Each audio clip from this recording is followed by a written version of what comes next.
Present value of annuity से नहीं है, present this you have done ना? Yes. Up till here I think you have done. Yes. Okay. Right. So session 4 is about you can say the present value of annuity. So let us just revise what we have studied up till now. So what's your good name? Tanushree. Okay. Right. So what the thing is, you tell me what is annuity, what is present value? So present value is the current value of What? So present value is the current value of the investment made. Present value of the cash flow that will be receiving in the future after a certain period of time. More elaborately, anyone?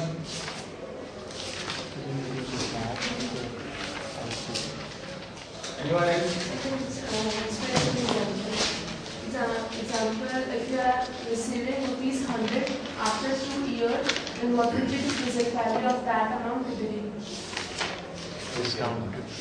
Means It is a discounted. It's the value of the installment which we need to invest in order to get ₹100 after 2 years. So it is the current value of the money, so which would increase it. If you are getting ₹110.25 after 2 years, then the present value of that will be ₹100 today. At what rate? means present value is all about discounting. Means bringing from future to the present, because every rupee is having a time value of money. Invested now, the rupee will generate certain return afterwards. That's why the rupee is preferred, or money is preferred today instead of tomorrow.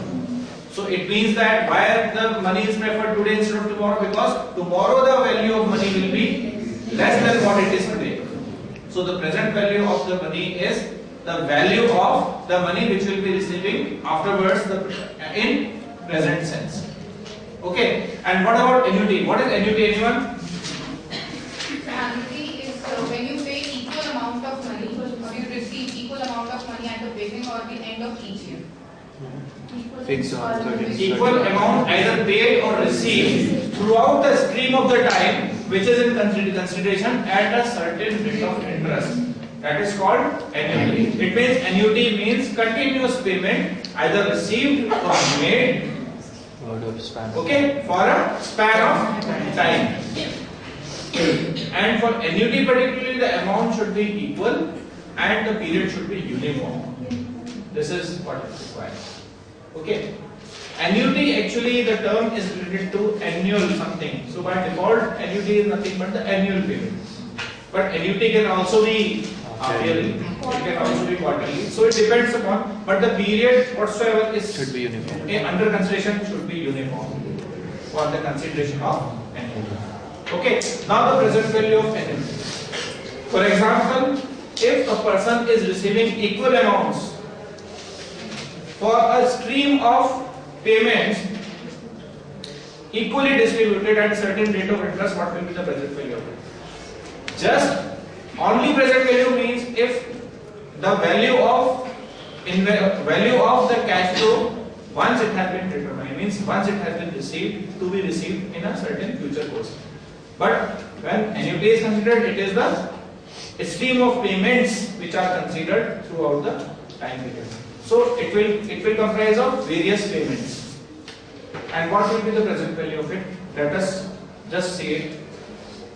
As discussed earlier, annuity is the amount given or taken as a situation maybe at the beginning or at the end of every period for certain or uncertain period of time. Annuity can also be for uncertain period of time. Okay, for example, a person says you invest suppose 1 lakh rupees and we will pay you 5,000 rupees throughout your life. Means the life is uncertain, that is also called annuity. Okay, so annuity may be for present value of the future. Appendix A4 at the end of the book.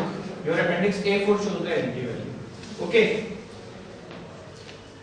In the previous situation, the amount accrued only once, that is at the beginning or at the end of the year, and here the amount will be for every year for the stream. For example, 3 years are there. So previously the amount accrued in the third year. Okay, and we are taking the present value of it. But here, if the amount accrues throughout, as soon as you have invested, the amount is getting accrued either beginning or the end of 3 years continuously the same amount. Then it will be called. Then the present value of that amount, the entire stream will be called the present value of annuity. Now this is the formula for it. If you want to calculate it for 1 rupee accrues at the end of each year for 3 years at 8% interest, then how it will be? So for 3 years, 1, 2 and 3. So 3 it will be. For 3 years the amount is 2.5771. How come? This is the factor. A factor is to be calculated in this factor. Even you can find out in your tables, and the factor is because it is for rupee 1, so the whatever factor will come in the table itself will be the actual present value of rupee 1 annuity if received for 3 years at the rate of 8%. Present value of annuity can be calculated with the help of formula.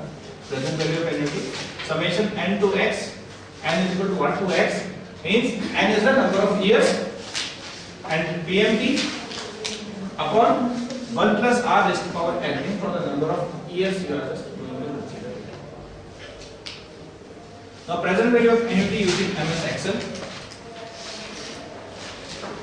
What amount should be invested at the rate of 5% per annum to generate rupees 100 per year for 5 years? Now this is the question to consider. What is there?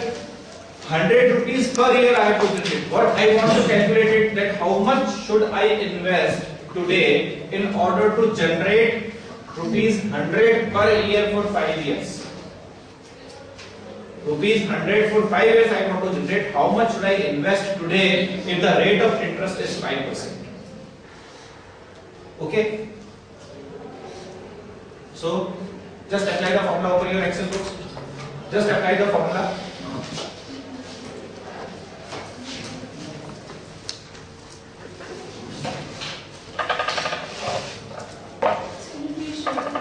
Surely. What amount should be invested at the rate of C? Just write down in gist. Rate is equal to 5% per annum. Stream required 100 rupees per year for 5 years. I think nothing more than this is required. Okay. Just make a gist of it. Rate is 5%. The amount is required amount every year is rupees 100 you want to generate, and for 5 years you want to generate. How much you are getting? So this is the formula which you have to apply for the present value.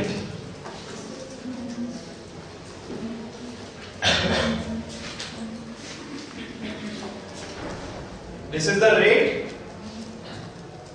How much installment? N per is the installment, number of years, and PMT, the payment per year you want to have, rupees 100.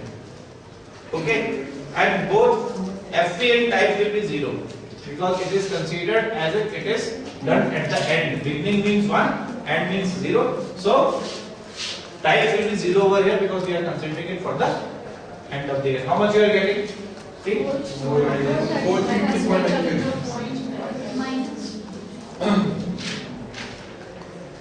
432.95. Everyone is getting the same answer? Have you done it or still doing? Complete? Okay. Now you can just make it dynamic. If you want to receive 200 rupees, just change it and your answer will be accordingly come. It means in order to generate 100 rupees per annum throughout the 5 years at the rate of 5%, you need to invest 432 and not rupees 500. Okay? Got it? Okay. So this was for the end of the year. What will happen if the same amount is generated at the beginning of the year? I want 100 rupees for 5 years at the rate of 5%, but I want but this amount I want at the beginning of every year. So 1 will be here instead of 0. See what answer you are getting.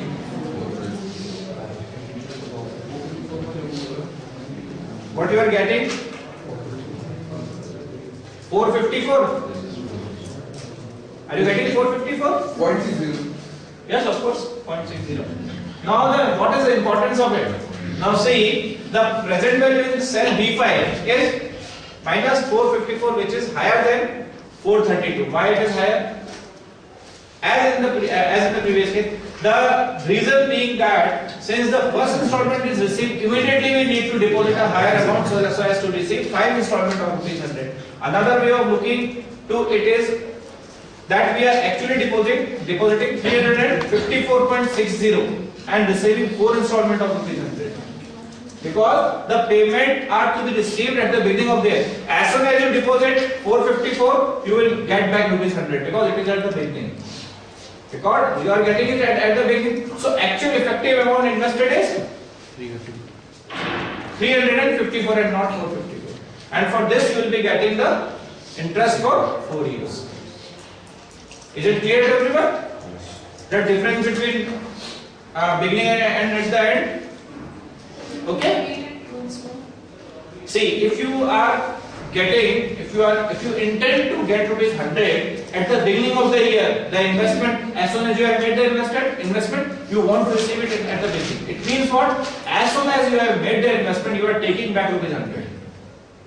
Because it is at the beginning of the year. So as soon as you are taking back rupees 100, the effective investment will be 354, not 454. Okay, that's why a higher amount is required. And at the end of, not in the 5th year, you will get it at the end of 4th year itself, or you can say at the beginning of the 5th year. That's why amount to be invested is slightly higher than what was in the previous case. Previous case it was 432. Why? Because you were receiving it at the end. And by default, in the real sense, in practical sense, we keep it at the end only. Because it is useless to just invest money and take it back. So when you will be doing your capital budgeting questions also, there also the cash flow will start generating at the end of the year, not at the beginning. Is it clear to everyone? Fine.